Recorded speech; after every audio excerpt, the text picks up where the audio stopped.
শ্রী শ্রী মায়ের দর্শন লাভের জন্য যারা আসতেন তারা মায়ের অশেষ করুণা লাভ করে ধন্য হতেন। কোনো ভক্ত সন্তান অথবা অন্য যে কেউ এসে মায়ের সামনে দাঁড়ালে স্বচ্ছ কাঁচ দেওয়া আলমারির ভিতর যেরকম সমস্ত বস্তু দেখা যায়, ঠিক সেই রকম মা প্রত্যেকের মনের ভাব বুঝতে পারতেন। যিনি মায়ের শ্রীচরণে সর্বতোভাবে আত্মসমর্পণ করতে পারতেন এবং মন মুখ এক করে সরলভাবে তার কৃপা প্রার্থনা করতেন, তারই প্রতি মা প্রসন্ন হয়ে বর্তমান ও ভবিষ্যতের মঙ্গল বিধান করতেন।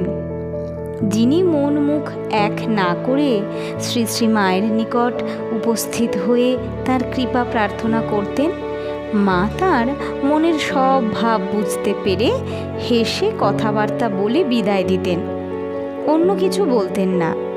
এই প্রকারে দিনের পর দিন, মাসের পর মাস, বছরের পর বছর তিনি বহু সন্তানকে কৃপা করে তাদের জীবন কৃতার্থ করেছেন। যে সন্তানই তার কাছে উপস্থিত হয়েছেন তিনি ভেবেছেন, ইনি তো আমারই মা, এমন মা আর কার হয়? আপনার হতেও আপনার। প্রত্যেককেই শ্রী শ্রী মা নিজ সন্তানের মতো ব্যবহার করে তার কল্যাণ বিধান করতেন। ছেলেমেয়েরা কত রকমের আবদার করতেন, কত রকমের কামনা বাসনা পূরণের জন্য প্রার্থনা করতেন, সবই তিনি প্রসন্ন চিত্তে পূর্ণ করে দিতেন। কত ছেলেমেয়েকে তিনি কতভাবে কৃপা করেছেন। আশা মাত্রই কাউকে দীক্ষা দিয়েছেন, কাউকে আবার বিলম্বে কৃপা করেছেন। দীক্ষা হইয়া যাক বলে কোনো ভক্তকে নিজে অযাচিতভাবে কৃপা করেছেন।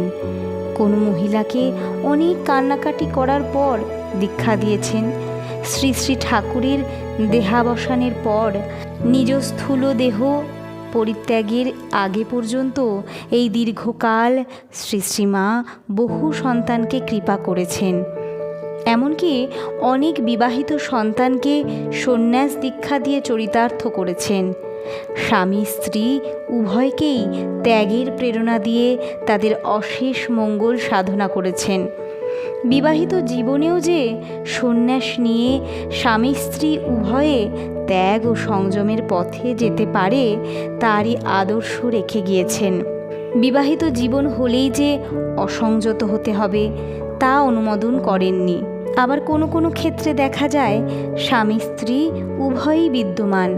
একজনকে সন্ন্যাস দীক্ষা দিয়ে শ্রী শ্রী ঠাকুরের পাদপদ্মে অর্পণ করে বলছেন, ঠাকুর তোমার ইহকাল পরকাল রক্ষা করুন। বিবাহিত জীবনে সন্ন্যাস কি করে রক্ষা পাবে? এই ভয় মিশ্রিত প্রশ্নের উত্তরে শ্রী শ্রীমা সন্তানকে আশ্বস্ত করে বলেছেন, বাবা তোমার কোনো ভয় নেই, তুমি ঠাকুরের কাজ করবে এবং স্ত্রীকে লক্ষ্য করে আমার কাজ করবে ও নিবেদিতা স্কুলে থাকবে। সত্যি সত্যি শ্রী শ্রীমা সেই মতো ব্যবস্থা করে দিয়েছিলেন। শ্রী শ্রীমা ও জয়রামবাটি গ্রন্থ থেকে সংকলিত। লিখেছেন স্বামী পরমেশ্বরানন্দজি মহারাজ। আলোর সন্ধানে, গল্পে গল্পে তত্ত্বকথা। ভিডিওটি ভালো লাগলে লাইক কমেন্ট করে জানাবেন। শেয়ার করার অনুরোধ রইল সকলের সাথে। ধন্যবাদ।